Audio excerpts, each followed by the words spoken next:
আলী খান বলি অভিনেতা, তার উপর হামলার তদন্ত। পশ্চিমবঙ্গে মুম্বাই পুলিশ, তাদের নজরে এবার নদিয়ার বাসিন্দা খুকুমনি। কারণ তার নথিতে কেনা সিম কার্ড ব্যবহার করত হামলাকারী মোহাম্মদ শরীফুল ইসলাম শাহজাদ। ধৃত ওই বাংলাদেশের পিছনে আর কারা রয়েছে তা জানার চেষ্টা করছে পুলিশ।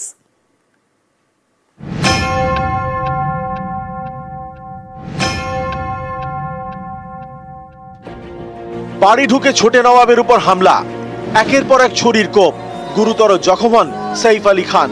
এই ঘটনায় হামলাকারীকে 19 জানুয়ারি গ্রেপ্তার করে মুম্বাই পুলিশ। এই হামলাকারী একজন বাংলাদেশি অনুপ্রবেশকারী। তার পিছনে আর কারা কারা রয়েছে, কিভাবে সে ভারতে ঢুকলো, এইসব খতিয়ে দেখছেন তদন্তকারীরা। সেই সূত্রেই পশ্চিমবঙ্গে মুম্বাই পুলিশের প্রতিনিধি দল, তাদের নজরে ধৃত হামলাকারী মোহাম্মদ শরীফুল ইসলাম শাহজাদের মোবাইল ফোন। মুম্বাই পুলিশের দাবি, পশ্চিমবঙ্গের সিম কার্ড ব্যবহার করত হামলাকারী শরীফুল। শিলিগুড়ির পানি ট্যাঙ্কি মোড় থেকে সেই সিম কার্ড কেনা হয়। খুকুমনি নামের এক মহিলার আধার কার্ড ব্যবহার করে সিম কার্ডটি কেনা হয়েছিল। এই খুকুমনি নদিয়ার চাপড়ার বাসিন্দা।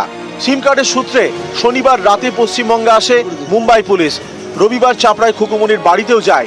পরিবারের দাবি, 4 বছর আগে খুকুমনির স্বামী জাহাঙ্গীর বিশ্বাস মারা যান। এর 1 বছর পর শ্বশুর বাড়ি ছাড়েন খুকুমনি। তাদের সঙ্গে আর কোনো সম্পর্ক নেই। খুকুমনি আমার মা হয়। মা 3 বছর আগেই চলে গেছে আমাদের থেকে। আমার আব্বা মরে গেছে, দিয়ে চলে গেছে। না, আমাদের সাথে কোনো যোগাযোগই নেই। খুকুমনিকে চেনেন? হ্যাঁ চিনি, আমার ছেলের বউ।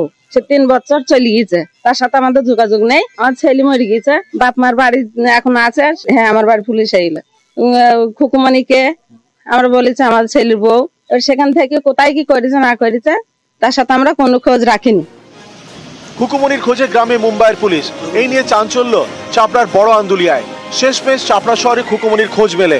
তিনি পুলিশকে জানান, মাস 4 আগে কলকাতা মেডিকেল কলেজে তার মোবাইল ফোন হারিয়ে যায়। সেই ফোনেরই সিম কার্ড ব্যবহার করে থাকতে পারে মোহাম্মদ শরীফুল ইসলাম শাহজাদ।